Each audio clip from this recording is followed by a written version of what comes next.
what time it is, people. It's the LUQI Podcast. It's your host, Jae-Q, and I'm here with my bro, Blakks The Rebel. You already know what it is, man. Number gang, three's up. So before we get into what this man does, we got a little quote of the day.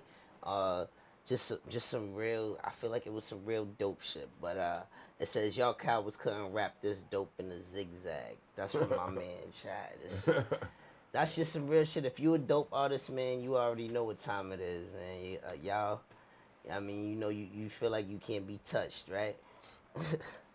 Listen, man, styles ain't free no more, man. Styles are not free. Everybody, I'm gonna keep it real. I'm humble right now, so I ain't gonna come get up here and stop disrespecting rappers and saying all the crazy. I'm better than you better than this.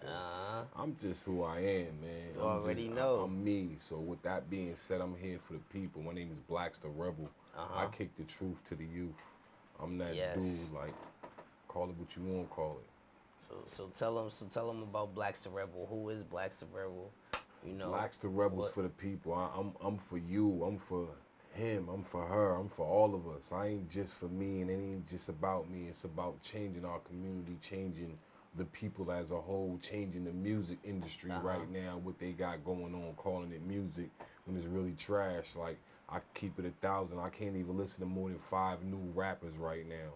Like, so I'm not disrespecting nobody. I'm not saying nothing fly. I'm not being funny, but music ain't music no more. When they said hip hop was dead, that it ain't dead.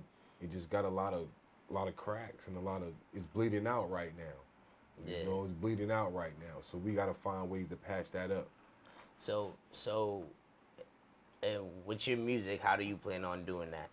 How do you plan on shedding the light on things that's going on in the communities that we live in, and how do you plan on delivering a message to the people, to make them want change? Well, we was born on music. First off, before you do anything, that's the first thing your mama taught you when you woke up. She sung a nice song to you in the morning on Sundays. Your grandmother was harmonizing with you, made sure you was right. Yep. Your uncles played some of that Bob Marley, some of that good music, something that had you vibing. My family's West Indians, I'm Honduran, and I got a lot of different cultures in me. My grandmother's Honduran, Jamaican, a whole lot mixed in me. So there's a lot of culture blended in me. So when I hear rap today and I hear music today, and knowing that I've been in the game for a while, and I hear it today as it comes, and it just disturbs me to hear the new lyrics and the new wave that come on. I need rap back to what it needs to be, which is real music. Not everybody jacking everybody else's swag. Not everybody sounding like this person or you acting like this person. You got men feminized now. You got purses and skirts and all kind of crazy lyrics. You got people that be talking about they gang, gangster, but when you see them, they don't be that dude. So it's like you gotta live what you walking. If you ain't that dude, don't be saying I'm that dude. I keep it 1,000. I'm that dude. Yeah. I'm from them places. I'm from the streets. I live that life, but I don't want to talk about that. I want to talk about the positive and how we gonna change this for the kids. Right. So I got this thing called Each One Teach One. Right. Yeah, right? yeah. So it's like you already know. You as a man, me as a man, we all know somebody out there that's been through the struggle and that's out there, little youth, sliming, doing the dirt, doing the most right now. Who was us to sit back and watch him keep doing that without us at least grabbing him for one day, putting your hands on him, like, yo, let me just chill with you. Get in the car. Let's take a ride. Let's go. Let me show you how I'm eating. Show you how I came up. Show you how I stayed away from certain things and how I got through. You never know. You might change somebody's life just by doing that. And it's about us as men. There's not too many people in the community that really do that. We know a lot of people that is doing the most. And it's up to us to say, okay, that's not right what you're doing. How many times you gonna see somebody around you get killed before you think it's enough? It's enough's enough. Come here, let me talk to you for a second. Right. How much bail money you got to keep bailing these little dudes out from doing this? Right. Like, they don't have fathers. Their fathers are in jail. Their uncles are in jail. Their mothers are left at home to try to raise them, and their mother can't control them because they're seeing everything outside. They go outside, it's a different story. You got Right. people walk around with 30-shot clips and the extras, and they acting like they for that life.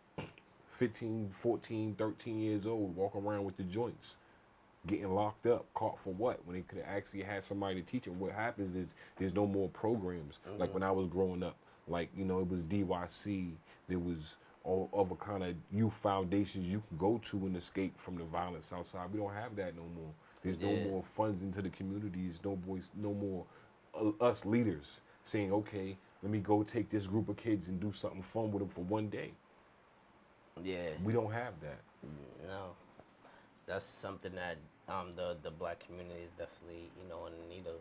And that's where I come in as Black the Rebel, as an artist. Like I refuse to let my community just go astray and my community just be broken down. And there's a lot of whites coming into the area pushing us blacks out to further out, and our communities being broken up that way. There's people standing out on properties they don't even own, so they're just loitering and hanging out in communities they grew up in, but they don't own any of them properties over there. Right. So the police are pulling up on them, locking them up for trespassing and all the bullshit. You giving them room to run up on you and do the bullshit instead of you owning something. Right. And now you can live here and you can sit here and you know most likely you can't go into the neighborhoods and just stand anywhere nowadays. Now you got to know somebody who lived there in order for you to go there. Right. You understand what I'm saying to you? So it's like, how do you show these kids a better way? Show them that they need to be homeowners. Show them that they need to be businessmen. They need to be gangsters come last. You Right, understand? There's two ways out of the gangsters. Real gangsters handle business. There's two ways out of the gangster life: the jail yard or the graveyard. One or the other. God blessed me to say I escaped both of those, and I can make music and give them the truth and say, yo, this is what you listen to. All that gumbo shit these rappers be talking about, telling them to go sell drugs, telling bitches go twerk, telling you know all that confusion is clouding their minds. That's you're quicker to do something negative before you do something positive. It's easy to hate, it's harder to love. And that's just what it is. That's where I come in. I gotta change that. Right. So how do you feel? You talked about how the music game is it's really a trendy thing today, especially on the hip hop scene. It's more about, you know, the fashion and everyone talking about the same thing. You know, the violence and things like that. So how do you feel like, as an artist who's trying to be, you know, more on a conscious wave and, you know, go through the wave of really like connecting with the people through the music instead of like, you know, taking the fast route of just throwing something up on social media and catching a quick wave? You know what I'm saying? How do you feel it makes it the experience for you as an artist? As an artist, it's kind of harder because it's like you're fighting two different characters. Okay, so as an artist, you're supposed to base yourself for a foundation of who you are. Right. You're supposed to base yourself on you. You're not supposed to ride anybody else's wave, Right. or anybody else's lingo. You are you as an artist. Right. So as an artist, you establish yourself first, and then you can venture off and do other things. As me, I established myself first as Black the Rebel before I did a song with Sizzler. Right. I established myself first before I did a song with a Chuck Fender. Right. I established myself first before I could do a song with anybody. So would you say that the hip hop game today is lacking individuality? It's lacking individuality to the utmost. Nowadays, you got everybody sounding alike. Everybody sounds like everybody. Lil Pump sounds like this dude. This dude sounds like X. Right. X sounds like this dude. Like all of them sound alike, the same to me, and they all weirdos. Yeah. So it's crazy to me to sit here and be like, I'm what you laugh, but it's a fact. Nah, not to say. But it's a fact. Like you laugh, but I'm just keeping it 1,000. Like, I'm just saying what it is. You got people like 6ix9ine right now, and I don't even want to call names, but I'm calling them out. I don't give a fuck what you saying. They bloggers. They're the people that's confusing the youth. Making them crazy. You want to go color shits in your hair, your teeth's colored. Oh, nobody's gonna rob me. Oh, nobody's gonna do that. When they get your ass, you crying and you apologizing on why you did it in the extras. I don't want to hear all that. You made a song with Nicki. These niggas are getting millions of dollars. They're getting so much money that it's ridiculous how much money they getting for them to be sitting here doing this clown shit. That's some straight clown shit towards us as artists, making a nigga like me who don't have a budget and who don't have somebody to say, okay, I'm putting this in you. I'm doing this by myself, Right, full force. So for them to be really clowning the game and clowning the older rappers and they clowning me too. So I gotta be who I am and stand up and say what it Yeah. is because you affecting all of us. Right. Yeah, I feel like with the game, well, honestly, I lost my train of thought. I was about to say something. Like it's like the game is watered down now. There's no more realness in here. I gotta keep it 1,000, Jay. Like Yeah. there's no more realness in the game. Oh yeah. So what I was gonna say with the trend, how we talking about the game being trendy. I remember for a while, like when all this new music came out, like I was still, listening to my old shit. I had my iPod. I would download certain mixtapes, Right. listen to my certain rappers. So like when I finally like started listening to shit on the radio again, no lie, and this is like right around the time, after Lil Wayne does songs like what was it? I need drugs. I love drugs or something like that. Mm-hmm. He did that song, and then he did the How to Love with the auto tune. So it was like after that, like you had Future, and then all the other rappers So started doing that. that's So what no I'm lie, saying. It's a like trend. I It's the thought on the wave. radio when I was listening to the radio, I thought it was no lie, probably only like 5 artists like rapping, bro. Because I was like, yo, there's no way all these motherfuckers sounded like. And that's what I'm saying to you. And that's what I'm saying to you as an artist. How do you sound different from these dudes? Right. How do you make yourself different and marketable? And That's what we. How do you make yourself sound different and marketable? So it's like you gotta understand what it is. Like okay, like you said, Lil Wayne, right? Yeah. Once he started coming with that, I need drugs and that auto tune and that, everybody rode his wave. Everybody rode his wave. Right. Everybody. Lil Wayne is the cause of these crazy, dumb, mummified look drug problems. They all. So don't get me. Hold that thought, my man. We're gonna go into a commercial break. We'll be right back with the LUQI Podcast. It's your host Jae-Q and my guest Blakks The Rebel. You already know.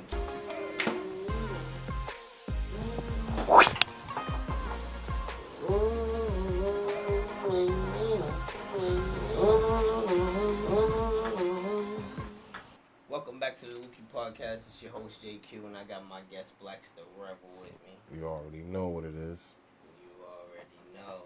So yeah, man, we were just having a conversation about, some of the artists in the game and who really paved the way for them, talks about Lil Wayne came up and things of that sort. But we were just talking about that, like, it's cool because, well, for Lil Wayne because it was his original style, and then everybody else just kind of took it and ran with it. Took it and ran with it. They riding his wave. You got to keep it real and salute the one that made it cool for them to do that. Right. You know what I'm saying? Like Young Thugger just put up a post the other day on the gram. Like they made him gay. They made him the GOAT. They made him the one. They called him gay. They did this. Nah. Let's keep it 1,000 and let's just say what it really is. All of them is biting wave. All of them. All of the little weirdos singing in colorful hairs. And then Wayne did that. Wayne did that years ago. Wayne was the man. I listened to Wayne. I respect Wayne. Don't say the Wheezy without saying the F motherfucking baby. That's that guy. Like, I respect him. He was killing a lot of mixtapes for years. That Fireman nigga, I was banging that while I was trapping hard on the block. So you gotta understand what it really was. He made it cool for them to start acting like popping pills was cool. He was the first one to say that. He was the first one to drink the lean and show him the cup. He was the first one to wear his hair in different styles and do the skateboards and the tight pants and the grills and all the jewelry and that's Wayne's wave. That's his era. They biting him totally disrespectful if they say they not. Right. Totally. That goes for every last one of them. And if they mad, tell them niggas pull up. I don't give a fuck. Like 50 said, get the strap. Right. I hear that. So let's talk about a little bit more of the history, man, because people don't know that Blakks The Rebel, he's been doing this rap thing for a while, and it's like, just talking about Boston hip hop history, like, people don't know the things that used to be in play for Boston artists to have a platform to get some shine. Things like the Wild Wild Fest. Right, right, And right. there was another one It was that they used to have. we used to have Cortez. Let's not forget about Cortez. They used to Yeah, do something for the youth too, let them go in there it's on every Sunday and let somebody go battle rap and let somebody do dance competitions. DYC. DYC. We had the Harlem, Grover, Cleveland, all mixed together. They used to So there do was something. a So place it was a place. Yeah, it was a place for for Boston talent Boston to get talent. harnessed that. Right. We had that. We had places like the Strand, places like up in the Barclay and Shavu and all that. We had those places that combined together and put together little show events and programs Yeah. and stuff to make people see, there's more to it than that. Like we don't have that anymore. I completely We don't understand. have that. So with all that into play, around that time and era, where did what was Blakks The Rebel doing? What was his experience like? Whoa. What was he doing? I gotta keep it true. I gotta keep it 1,000. I was mainly down DYC as a youth growing up. When I went down there, I learned from a lot of the older dudes. They was doing music. They had dance. They had acting. They had so many different things that you can get involved in. And I wasn't one of those dudes that was like, oh, I don't want to do that. No, I've seen something in dancing. I danced for a little while. I seen something in acting. I did a little acting for a little while. I seen something in rapping. I rapped for a little while. So it's always something. Like I said, I was lucky enough to be around good people that knew other people that put me in a position. Like I know Danny Woods, New Kids on the Block. I know, I grew up around them as a child, as a youth. I used to sleep in his crib. Me and my cousin Zeke. My cousin Zeke went on tour with him and my man Demal, Lil Deezy. They did a little dancing thing, and I used to go with him sometime, and make sure everything was cool, make sure nobody was bothering them, make sure they was alright. I was the older cousin, so I sat around them to make sure they was getting a good treatment. And then I gotta keep it real. They treated us real good. Like they treated us like family. Like they didn't give us the slave mentality. They didn't do the mean nigger shit. They didn't do all that. They actually showed us love. So I gotta salute them in one. And in two, when I did branch away from that, it's kind of when I like hit the streets hard, like running. Like I was outside for a little while. I can't front about my street times. That was the time too when I was out there doing my little dirt. My family, we a big family. We strong base, very family base. So I was mostly growing up around family. But I'm from the ghetto. I'm from hard times. I'm from the slum. I'm from where it all goes down. You can get killed just walking to the store.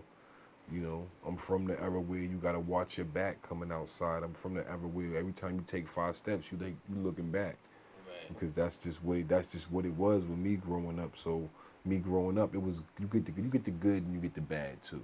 After they shut down programs like DYC and the Wild Wild Fest and stuff like that, we was left to fend for ourselves. So we was out there like really just hungry, and we didn't have no other choice but to sell a little weed, get involved with a little bit of white, doing other things to try to get money and Yeah, keep man, your you mind gotta keep your mind sane from really survive in really the survive. environment you in. You already know it's a jungle out there, so us just growing up, it wasn't just a thing where I looked at it as, this is how I'm gonna be for the rest of my life. Nah, Yeah. we was looking for a way out. Yeah. So what you saying that looking for looking for a way out, because I feel like everyone has that in the hood when we're coming up. It's definitely a struggle and the odds are against us. So we're looking for we're looking to get on that right path for the way out. So what made you say at one point that you was just gonna focus on the music and that was what you was gonna put your all and everything into? So my man Saint Fort was already doing his little music thing. He was popping, we was going on tours. I just liked it, the life I was seeing, and I was liking. He was telling me like, "Yo, bro, right? You're nasty. You got skills." So I finally did a track with him, and I heard myself on the track. And when I heard myself, it was like I knew at that point what I wanted to do. Like, yo, all right, this is what I'm doing. Then I started, messing around a little bit, writing, getting my little mixtape together, getting a little this, that, and that together, and And it just all formed crazy because I got a lot of people in the industry that I know, and a lot of people everywhere that you gotta have positive vibes growing up. That's what I had. I wasn't the angry kid outside because I was outside and the most was going on. Anybody that knows me in my neighborhood knows me for positive, knows me for good things. Know me. I might be outside sliming. I might be doing the wrong thing sometime. But if you know me, you know that I'm out there. I'm with the kids. I'm making sure the kids eat. I'm making sure nobody's doing nothing wrong to my community. Nobody out there. You can't come breaking nobody's house about where I sit around because they already know what it is. I'm gonna get on your ass. So it's like, nah, the people, they respect me. They know what I'm about. I'm not just tearing my community down. I'm not just breaking them down as a whole. We building something that's real over here.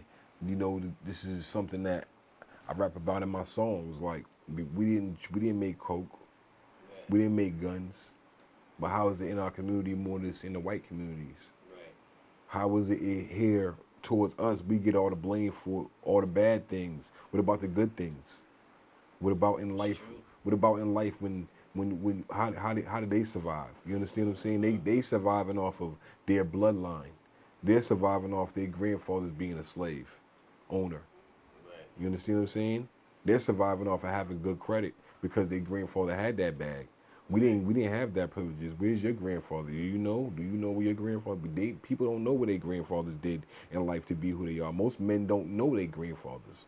Why? Because their grandfather was killed, murdered, hung, put in jail, just left their families all in generals. We don't have no more black fathers standing there and standing up and saying, I'm here for my kids.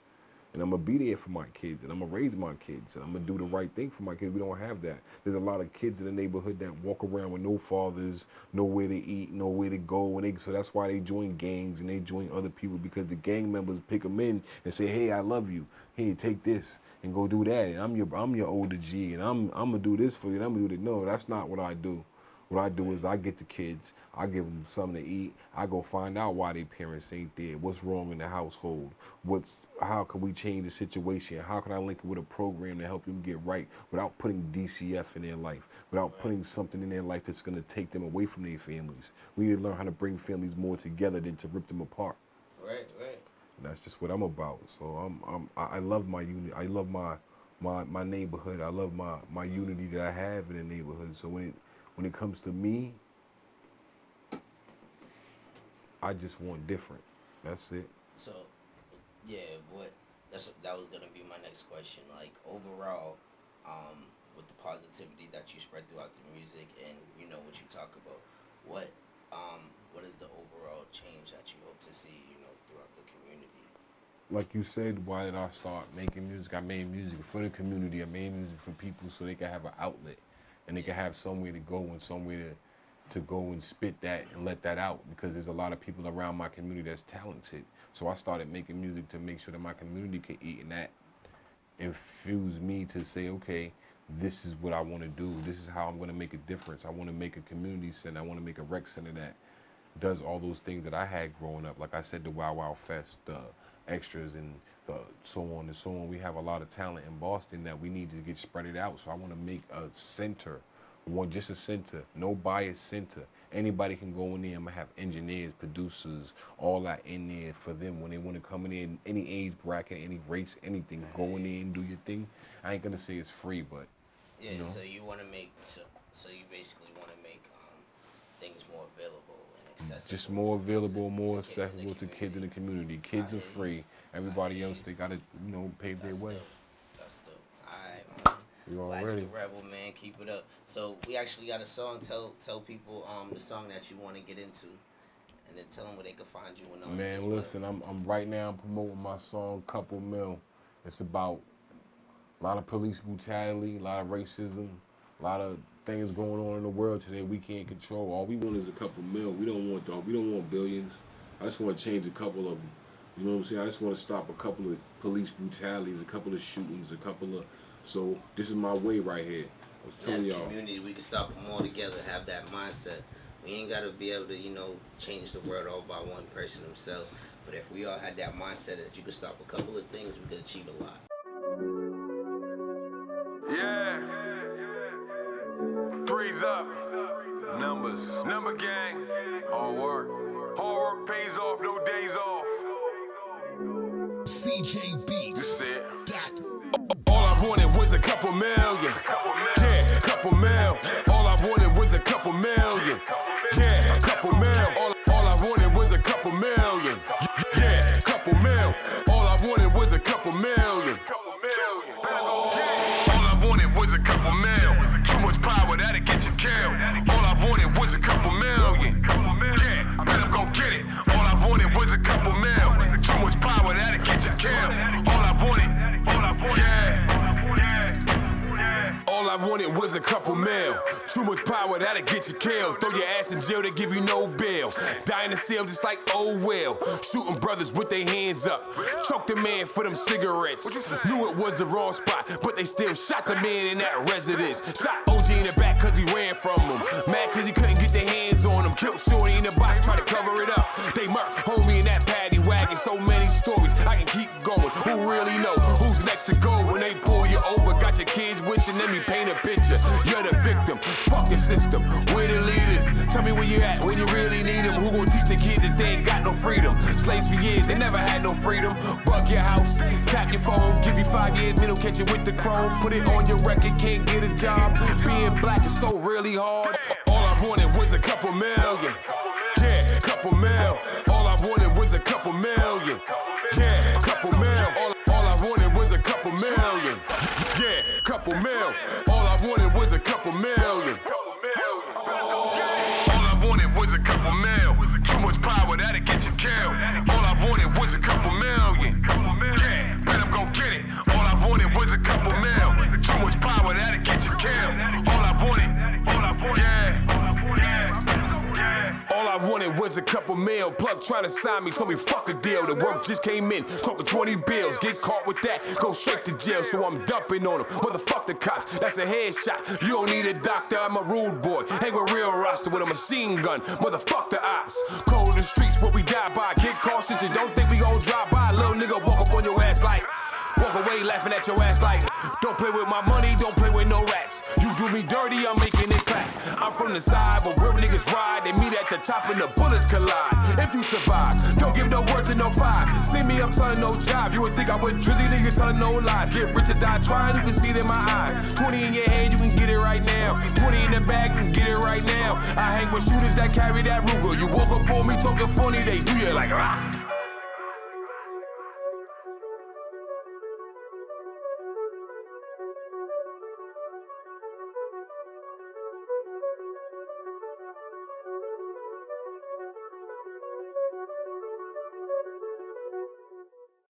Couple mil, check it out on YouTube, check it out on SoundCloud.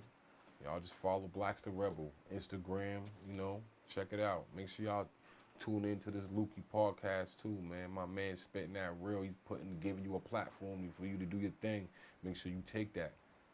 Bless, you already know from The Rebel. We out.